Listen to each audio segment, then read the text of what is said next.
రక్తమున కడిగి నీ గుండెకు హత్తుకున్నావు. యేసయ్యా యేసయ్యా అమరమైనది నీ ప్రేమ, మరువలేను ఎన్నటికీ, వివరింతునోనే కడవరకు. యేసయ్యా అమరమైనది నీ ప్రేమ, మరువలేను ఎన్నటికీ, వివరింతునోనే కడవరకు. ప్రేమ స్వరూపి ప్రేమ సామ్రాజ్యాధిపతి, మరణము కంటే బలమైనది యేసయ్యా నీ ప్రేమ. స్తోత్రం. కొట్టు చెప్పండి. ఆమేన్.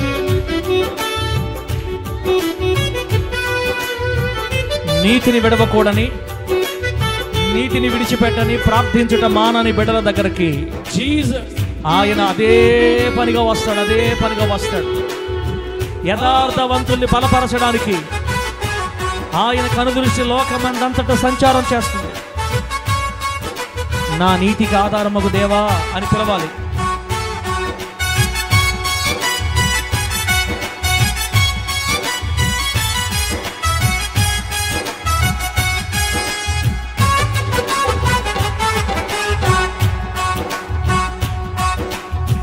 నిరుపయోగ పాత్రను నేనని, చేతకాని వాడనని ఎందరెందరో హేళన చేయగా, ఉపయోగకరమగు పాత్రగానే మారిన వేళ గర్విష్ఠుడనని అందరూ అపహాస్యము చేయగా. పనికిరాని వాడిగా ఉంటే దరిద్రులను తిడతారు, పనికొస్తే గర్విష్ఠులను తిడతారు.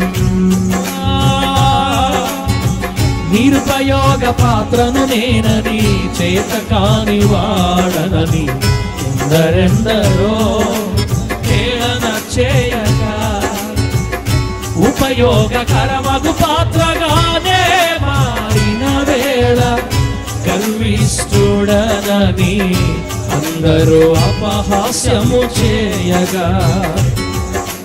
హద్దులు లేని ప్రేమ నాపై చూపినావు, నీ స్వాస్థ్యములో చేర్చినావు. హద్దులు లేని ప్రేమ నాపై చూపినావు, అర్హతను చూడకుండా నీ స్వాస్థ్యములో చేర్చినావు. స్తోత్రం. యేసయ్యా అమరమైనది నీ ప్రేమ, మరువలేను. యేసయ్యా అమరమైనది నీ ప్రేమ, మరువలేరు ఎన్నటికీ, వివరింతునోనే కడవరకు. యేసయ్యా అమరమైనది నీ ప్రేమ, మరువలేను ఎన్నటికీ, వివరింతునోనే కడవరకు. ప్రేమ స్వరూపి ప్రేమ సామ్రాజ్యాధిపతి, మరణము కంటే బలమైనది యేసయ్యా నీ ప్రేమ. హల్లెలూయా. బిడ్డ కావాలని హన్నా ప్రార్థన చేసినప్పుడు హన్నా నీతిమంతురాలా భక్తిహీనురాలా? నీతిమంతురాలు. పెనిన్నా విసికించినా కోపపడకుండా దేవుని దగ్గర మాత్రమే తన బాధ చెప్పుకుంది, బదులు దూషించలేదు హన్నా. అందుకే దేవుడు బిడ్డనిచ్చాడు. ఇస్సాకుకు పిల్లలు పుట్టినప్పుడు ఇస్సాకు ప్రార్థన చేస్తే రెబ్కా గర్భం తెరవబడింది.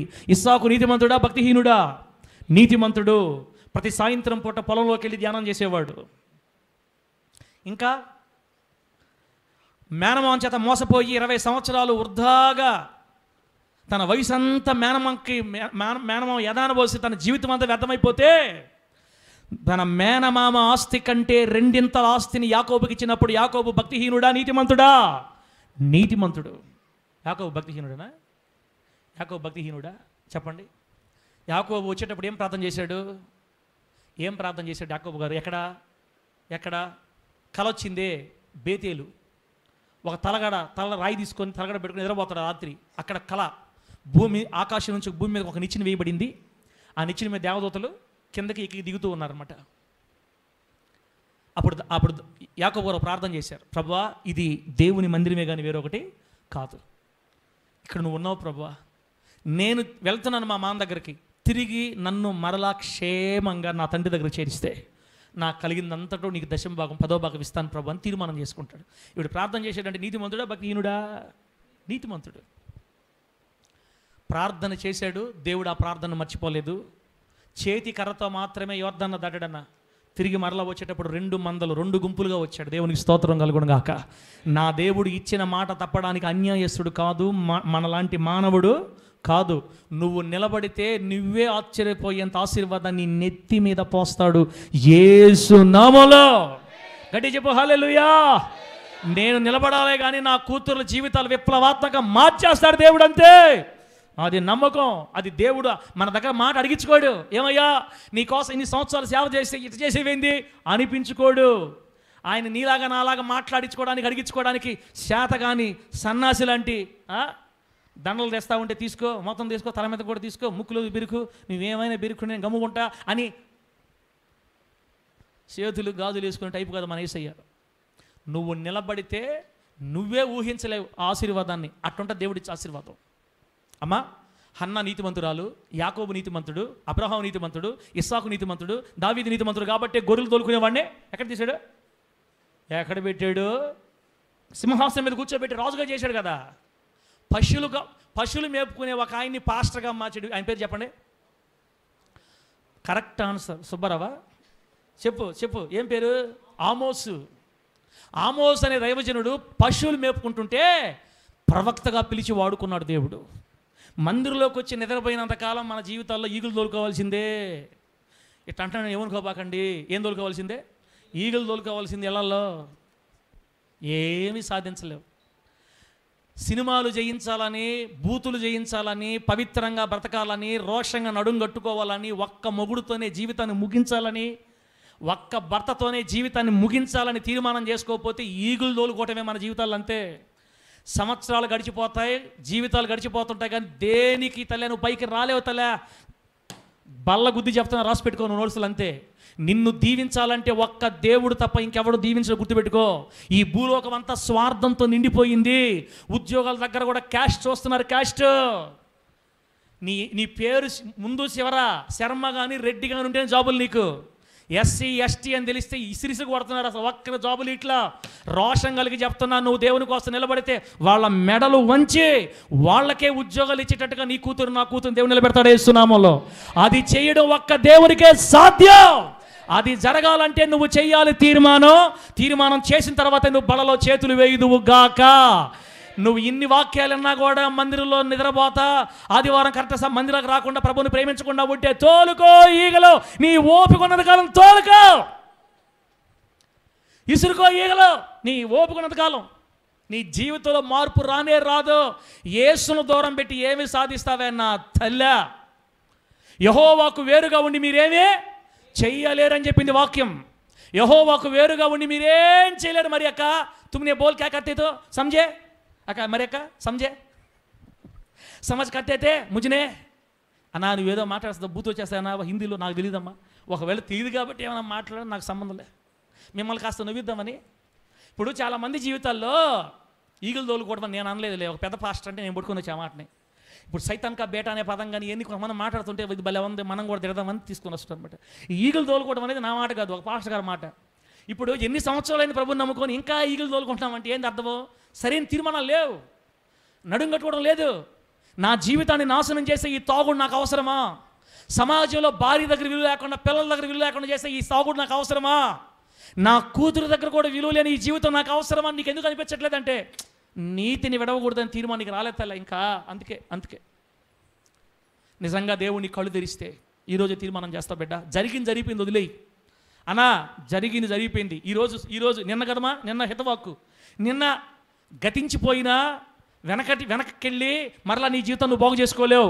ముందుకెళ్ళి మాత్రం భవిష్యత్తుని బాగు చేసుకోవచ్చు. దేవునికి స్తోత్రం కలుగును గాక. వెనక్కెళ్ళి గతాన్ని బాగు చేయలేం, కానీ ముందుకెళ్ళి భవిష్యత్తును బాగు చేసుకోవచ్చు.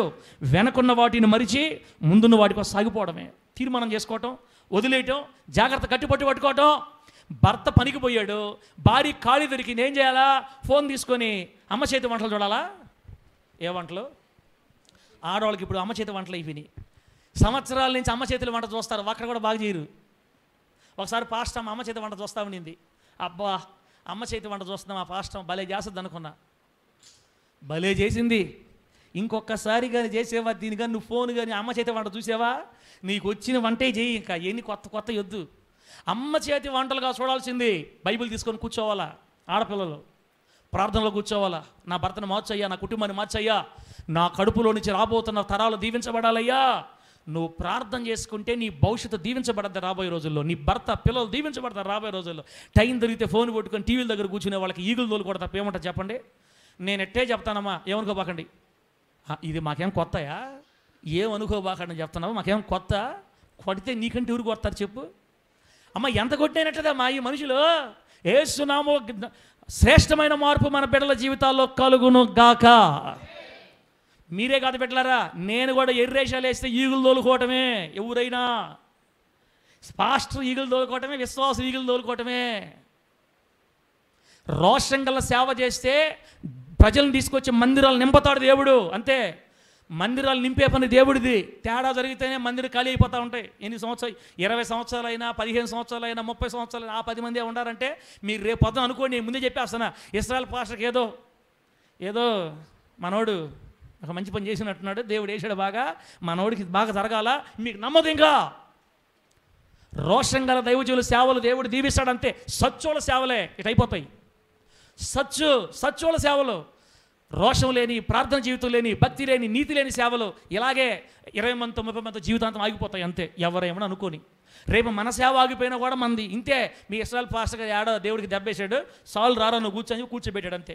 ఇంక జనాభా రారు. నెల్లూరు అంతే, ముత్తుకూరు అంతే, ఎల్లాయిపాలెం అంతే, ఏడైనా అంతే. 5 మంది, 10 మంది.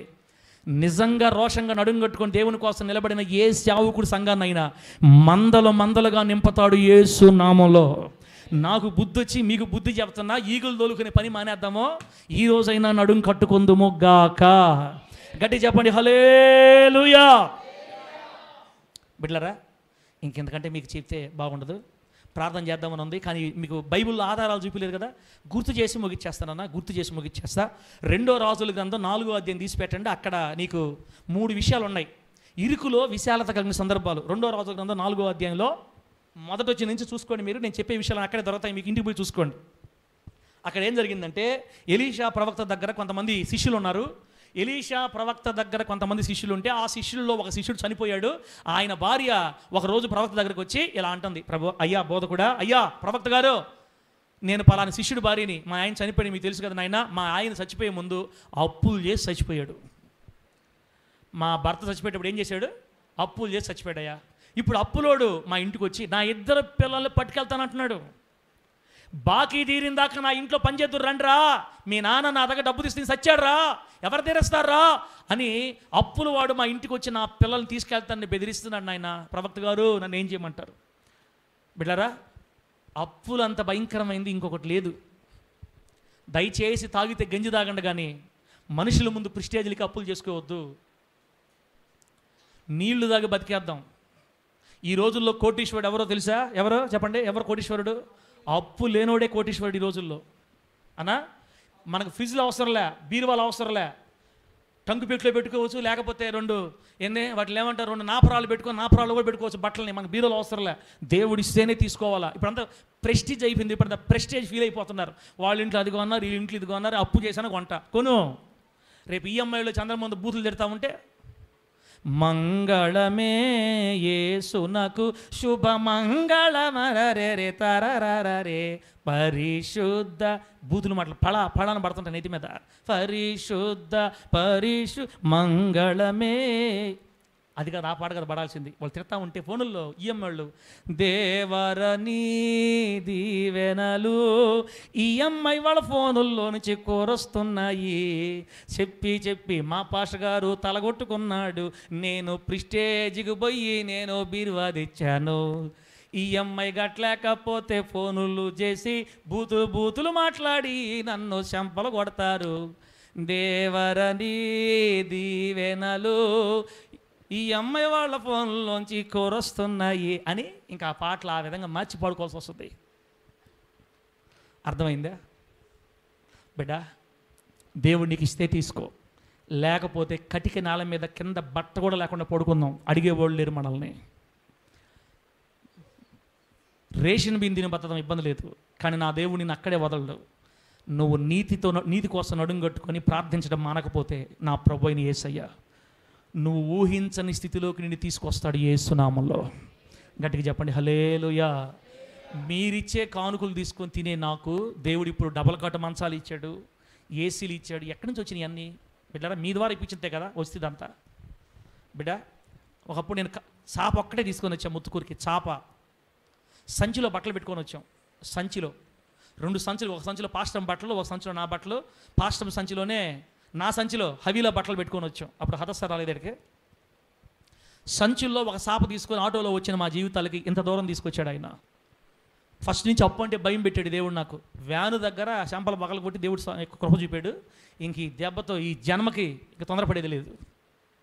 జాగ్రత్త అమ్మా, జాగ్రత్త. మనకు ప్రిస్టేజ్లు వద్దు. వెండి బంగారాలు ప్రభు ఇస్తే కొనుక్కుందాం, అన్నీ దేవుడు చూసుకుంటాడు. ఇక్కడ అప్పుబడి ప్రవక్త భార్య అయ్యా ఈ అప్పుడయ్యా అని ఏడ్చింది. బిడ్డలారా అప్పుడు ప్రవక్త గారు ఒక మంచి సలహా చెప్పాడు. అమ్మా నీ దగ్గర ఏముందమ్మా నీ దగ్గర? నూనె కొండ ఉందయ్యా. దేవునికి స్తోత్రం కలుగును గాక. ఏ కొండ ఉంది? నూనె కొండ ప్రార్థనా జీవితానికి సాదృశ్యం. గుర్తుపెట్టుకో. నూనె కొండ దేని సాదృశ్యం? ప్రార్థనా జీవితానికి. అది చాలమ్మా, అది చాలు. ఓ ఊర్లోకి పోయి ప్రతి ఇంటి దగ్గరకు పోయి నూనె కొండ బాడుకి అప్పు తెచ్చుకో, అద్దెకి తెచ్చుకో, అరువు తెచ్చుకో, ఎన్ని దొరికితే అన్ని తెచ్చుకో. నువ్వు నీ పిల్లలు పోండి ఊరి మీదకి.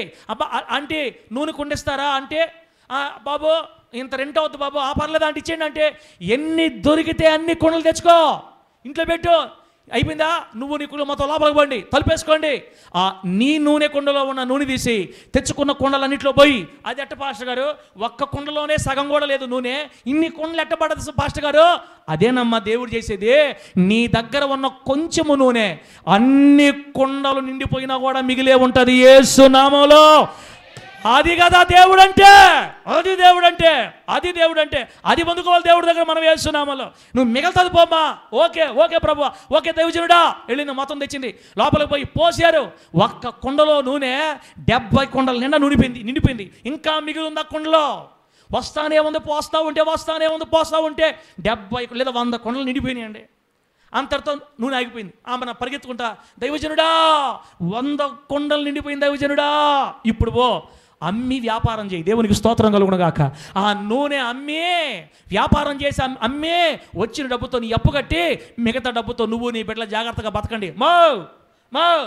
ఒకరోజు పని అయిపోయి 4 రోజులు కూర్చో తినబాకు. 6 రోజులు కష్టపడి పని చేయి, అమ్మో వ్యాపారం చేయి, నిన్ను దేవుడు దీవిస్తాడు. వచ్చిన డబ్బును తీసి కట్టు, కష్టపడి సంపాదించుకో.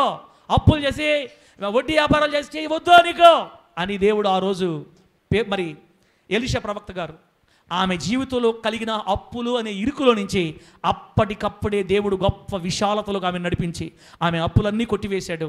ఎక్కడ అవమానించబడిందో, ఎక్కడ ఆయన వచ్చి తిట్టాడో, ఏ మనిషి తిట్టాడో ఆ మనిషి ముందే ఒక విలువైన స్థితికి దేవుడు నడిపించాడు. దేవునికి స్తోత్రం కలుగును గాక. ఇప్పుడు నేనేమంటున్నానంటే, నీ ఇరుకులు ఒకవేళ అప్పులైతే ఈ అప్పుల ఊబిలో నుంచి దేవుడు కూడా నీకు కొత్త మార్గాన్ని దేవుడు తెరస్తాడు. గట్టి చెప్పు హల్లెలూయా. లక్షల అప్పులు కూడా నీ కళ్ళ ముందు కరిగిపోయేటట్టుగా నా ప్రభు చేస్తాడు, నీతిని విడవకపోతే, ప్రార్థన మానకపోతే. రెండోది అదే 4వ అధ్యాయంలో 38వ వచనం నుంచి 41వ వచనం ఒక సంగతి జరిగింది. దైవజనుడని ఎలీషా గారి దగ్గరికి చూద్దామని కొంతమంది ప్రవక్త శిష్యులు వచ్చారు, వేరే ఊరు నుంచి శిష్యులు వచ్చారు. ఎలీషా గారు తన దగ్గర ఉన్న పనివాడికి, రేయ్ అయ్యా బాబు మన దగ్గర బ్రదర్స్ వచ్చారు కదా, వెళ్ళి భోజనం వండిపో, కూర చేయి, అన్నం చేయి అని పనివాడికి చెప్పాడు ఎలీషా పాస్టర్ గారు. తన దగ్గర ఉన్న పనివాడు పోయి కొండ పెట్టి అన్నం వండేసి ఇప్పుడు కూరకి ఆ కొండలో కూరకేసాడంట. ఈ కూర ఆకులు తెంచుకొద్దామని కొంతమంది అక్కడ ఉండే పనివాళ్ళు పోయి ఈ తెంచుకో రావటంలో విషపూరితమైన మొక్కలు కూడా తెంచుకొచ్చి కొండలో వేసేసారు. ఏం వేశారు? కొండలో విషపూరితమైన ఆకులు కూడా తీసుకొచ్చి వేసేసారు. కూర పూర్తి అయిపోయింది. అన్నం వేసి కూర వేసారండి. ఫస్ట్ వాడికి కలుపుకొని తిన్నాడు. చేదు అంటున్నాడు. ఏమైంది ఓ అమ్మ పైకి కళ్ళు పైకి పోతుంది. ఓ బోధకుడా, అయ్యా ప్రవక్త గారు ఇదేంది అట్లనేది నాయనా, ఓ అమ్మ కుండలో విషం ఉంది అని అక్కడంతా ఇక టాక్ అయిపోయింది. ఆహారంలో విషం చేరింది. వెంటనే దైవజనుడు, ఇరుకు కదా ఆహారంలో విషం, ఇరుకు. ఈ ఇరుకుని ఇప్పుడు దేవుడు విశాలంగా ఎలా మార్చాడంటే, దైవజనుడు అంటున్నాడు, ఏ బాబా పిండి తీసుకురండి, కొంత తొందరగా పిండి తీసుకురండి, ఒక పిండే గోధుమ పిండి తిండిట. ఆ గోధుమ పిండి తెచ్చి ఆయన చేతికి ఇస్తే, ఆ గోధుమ పిండి చేతితో పట్టుకొని పైకెత్తి చిన్న ప్రార్థన చేసి, నా ప్రభువా ఈ కొండలో ఉన్న విషయం యేసు నామములో తొలగిపోవును గాక అని ప్రార్థన చేసి ఆ పిండిని కూరలో అట్లా చల్లాడంట. ఇది నేను చెప్పేది సొంత మాటలు కాదు, బైబిల్లోనే ఉంది నేను చెప్పిన మాటలు. పిండి ఆ కూరలో చల్లితే ఇప్పుడు తీసి ఆ కూర అనే వాడికి కలిపి మళ్ళీ నోట్లో పెట్టారు. వాడు కప్పుకొని మింగలేకి సప్పన మన లైన్లోకి వచ్చేసాడు అంతే. ఏం బాబా బెదరా ఇప్పుడు దాకా కేక్ అంటున్నావే, ఇప్పుడు ఈ మొదటి తినేలేకి ఏమోనయ్యా విషయం ఎత్తుకున్నాడు నాకు, ఇప్పుడు మళ్ళీ మామూలు అయిపోయాను. అవును కానీ మన దైవజనుడు ఇంత గొప్పోడు ఏందిరా, పిండి చల్లితే ఇంత అయిపోయింది ఏందిరా, అందుకురా ఈ ప్రవక్త, ఎందుకు కదంటారా మన ప్రవక్త ఏందిరా, మన ప్రవక్త జిందాబాద్, అసలు మన ఇస్రాయల్ పాష జిందాబాద్, ఇస్రాయల్ పాష జిందాబాద్ కొట్టేది వీళ్ళే, తేడా జరిగితే తాడ తీసేది కూడా వీళ్ళే. బిడ్డరా, కుండలో విషం, ఇరుకు, కుండని మాధురికరంగా మార్చేసాడు దేవుడు. మరలా విశాలత, అక్కడికక్కడికే విశాలత అయిపోయిందండి. దీని ఆశీర్వాదం ఏంటంటే, ఎవరైతే ఆహారహీనత, సరైన తిండి లేక, ఒక బియ్యం బస్తా కొనుక్కోవడానికి కూడా శక్తి లేకుండా ఈరోజు జీవిస్తున్న నీ జీవితంలో దేవుడు పిండి అంటే నీతి ప్రార్థన, కొండ అంటే నూనె కొండ నీతి ప్రార్థన చెప్పానా, పిండి అంటే నీతికి, గోధుమ పిండికి, నీతికి ప్రార్థన జీవితానికి సాదృశ్యం. ఏ ఇంట్లో అయితే నీతి ప్రార్థన ఉంటుందో మరలా ఆ కొండ, కుటుంబం, ఆ ఆహారహీనత తొలగిపోయి సమృద్ధికరమైన ఆహారాన్ని దేవుడు అనుగ్రహిస్తాడు. దేవుడి నామానికి మహిమ కలుగును గాక. అదే 4వ అధ్యాయం 42వ వచనం నుంచి 44వ వచనం దాకా ఒక సంగతి జరిగింది. అక్కడ 100 మంది ప్రవక్త శిష్యులు, ఎలీషా పాస్టర్ గారు, ఇక్కడ ఎలీషా పాస్టర్ గారే 100 మందికి భోజనం పెట్టాలి. అక్కడ 20 రొట్టెలు కొన్ని పండ్లు మాత్రం ఉన్నాయంట. ఒకడంట ఒడిచాడు, అంటాడు, అయ్యా పాస్టర్ గారు 20 రొట్టెలు కొన్ని పండ్లు 100 మందికి ఏం సరిపోతాయ్యా? దైవజనుడు, నువ్వు ముందు పెట్టు, దేవుడు చెప్తున్నాడు వీళ్ళు తినంగా ఇంకా మిగిలిపోతాయని పెట్టువో అన్నాడు. ఎందులో ఈ మెంటలు యాగలేమనమని 20 రొట్టెలను తీసి 100 మంది కొట్టిస్తూ ఉంటే, వడ్డిచ్చే కొలది వస్తానే ఉన్నాయి రొట్టెలు, దేవునికి స్తోత్రం కలుగును గాక. పండ్లు వేసే కొలది వస్తానే ఉన్నాయి పండ్లు. 100 మంది సమృద్ధిగా తిన్న తర్వాత కూడా మిగిలిపోయినాయి అనే యేసుక్రీస్తు వారు ఈ అద్భుతాన్ని 5 రొట్టెలు 2 చేపలు చేయకముందే 1000 సంవత్సరాల క్రితమే ఎలీషా గారి ద్వారా అద్భుతాన్ని దేవుడు చేయించాడు. అంటే నీతి ప్రార్థనా జీవితం ఉన్న వాళ్ళ జీవితాల్లో సమృద్ధికరమైన ఆహారం దేవుడిస్తాడు. కొద్దిది కూడా మీకు సమృద్ధి సరిపోద్ది. నీ దగ్గర ఉన్న 10,000 రూపాయలే నీ కుటుంబానికి ఆశీర్వాదకరంగా సరిపోతాయి. నువ్వు సంపాదించే 12,000 నీ జీవితానికి విప్లవాత్మకంగా సరిపోతాయి. ఇంకా మిగలతాయి. యేసునామములో ఆమేన్ చెప్పు గట్టిగా. 7,000 నేను సంపాదించేదానా ఏం సరిపోద్దన్నా, మిగలతాయి. గుర్తుపెట్టుకో, మిగలతాయే. నీతి ప్రార్థన భక్తి జీవితం ఉంటే మిగలతాయి అంతే.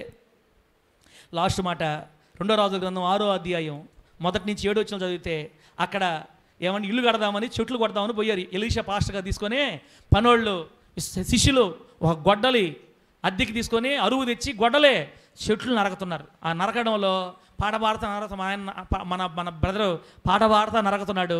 ఆ పిడి ఊడిపోయి ఆ గొడ్డలి ఎనుము పోయి నీళ్ళలో పడిపోయింది. గొడ్డలు పోయి నీళ్ళలో పడిపోయి కిందకి వెళ్ళిపోయింది. ఇప్పుడు ఆ డబ్బులు కట్టాలా? ఎలీషా పాస్టర్ గారు ఓరనే డబ్బులు ఇడు పరిగెత్తుకొని పోయాడు ఈ వ్యక్తి బెదరు. పాస్టర్ గారు వాడికి డబ్బులు కట్టాలి. పాస్టర్ గారు ఏమైందిరా? ఏమైంది బెదరా? పాస్టర్ గారు నేను పాటలు పాడతా కొడుతున్నానా? నెలలో పడిపోయింది గొడ్డలి. అయ్యా ఇప్పుడు ఏం చేయాలయ్యా, వాడు మామూలు కదయ్యా, షాపోడయ్యా అని ఆడుస్తుంటే, సరే కానీ గొడ్డలు ఎక్కడ పడింది చెప్పు అన్నాడు. గొడ్డలకి ఎక్కడ పడిందయ్యా, పెద్ద సౌండ్ వచ్చింది, ఇక్కడ పడిందయ్యా అని చూపించాడు గట్టి మీద నుంచి. దైవజనుడు చిన్న కొమ్మ, చేతి కొమ్మ, చిన్న చెట్టు కొమ్మ ఇంచి ప్రార్థన చేసి ఆ కొమ్మ నా నీళ్ళలో అటు విసిరేసాడన్నా. ఆ కొమ్మ నీళ్ళల్లో విసిరేశాడు. ఆ నీళ్ళలో కొమ్మ పడగానే కింద ఉన్న గొడ్డలి నీళ్ల మీద తేలింది యేసునామములో. చప్పలు కొట్టండి, కొట్టాడు చప్పల్లో. అసలు ఎట్ట కొట్టాలా?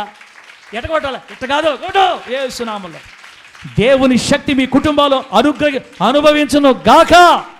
ఆమె ఆపే ఇంకా చాలే. నేలలో ఉన్న గొడ్డల్ని నేల పైకి తెచ్చిన దేవుడు నీ కూతురు జీవితం, నా కూతురు జీవితం దేవుడు బాగు చేయడా? నీ జీవితాన్ని బాగు చేయడా? నీ కుటుంబాన్ని కట్టడా? నా కుటుంబాన్ని కట్టడా? ఈ సేవను దీవించడా? ఎందుకు దీవించడు? ఆయన అద్భుత ఆశ్చర్య మహత్కార్యాలు చేయడానికి నేటికి సజీవుడు. యేసు సమాధి ఖాళీ సమాధి కానీ కుళ్ళిపోయిన సమాధి కాదు. యేసయ్య నేటికి సజీవుడుగా మన మధ్య ఉన్నాడు. ఆయన కోసం నడుంగట్టుకొని నిలబడితే నీ కొరకు కూడా గొడ్డలి నేలలో పడినా నీ కోసం పైకి తేలద్ది యేసు నామములో. గట్టి చెప్పండి హల్లెలూయా. చెయ్యి చాచి ఆ గొడ్డలి పట్టుకున్నాడంట ఆ పనోడు. ఆ కొమ్మ ఉందే, ఆ కొమ్మ నీతి చిగురు, భక్తి, ప్రార్థన, కొమ్మ, నీతి, ఇదంతా కలిసి ఒక మాట చెప్పాలంటే ఈ 4 సందర్భాల్లో కనబడేవాడు దైవజనుడు. బిడ్డలారా, దైవజనుని ప్రేమించి, సంఘాన్ని ప్రేమించి, దేవుని ప్రేమించి, దేవుని తంటుకట్టబడి, సంఘం తంటుకట్టబడి, భక్తి జీవితం చేస్తా, ప్రార్థన మానక ఆయన నమ్మకంగా సేవించే ఏ బిడ్డల జీవితాల్లో కూడా బిడ్డలారా పిండి తక్కువ అవ్వదు, అప్పులు తీరిపోతాయి, ఆహార పదార్థాలు దీవించబడతాయి, నువ్వు తినగా మిగిలిపోయేంత శాలరీని దేవుడు నీకు ఇస్తాడు.